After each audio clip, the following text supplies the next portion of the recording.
Welcome. Today, we're diving into a simple yet powerful feature in Dropbox that helps you find exactly what you're looking for.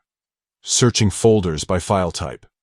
If you've ever had trouble tracking down specific folders amidst a sea of files, this quick guide will make your life a whole lot easier, especially with the updated method. First, open the Dropbox app on your device. Once you're in, look for the search bar, usually at the top of the screen. This is your gateway to quickly locating any file or folder stored in your Dropbox. Tap on the search bar to bring up the keyboard and typing area. Now, here's the key step to narrow down your search.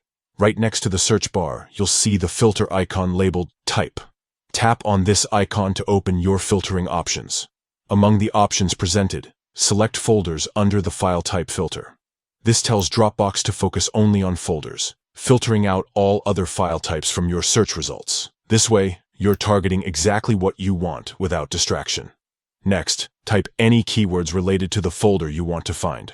For instance, if you're looking for a project folder named Marketing Plan, just type Marketing Plan and hit search. What happens now is Dropbox will display all the folders that match your search term, ensuring that you're seeing only folders in your results, not documents, photos, or videos. This makes your navigation clean and efficient. Finally, just tap on the filtered folder you want, and you're inside. From here, you can browse, move, share, or manage the folder as you normally would. That's it. By using Dropbox's updated search filter, you can easily locate specific folders in seconds without scrolling endlessly or opening multiple files. It's a small trick that can save you loads of time and hassle. Feel free to try it out next time you need to find a folder quickly. Thanks for watching.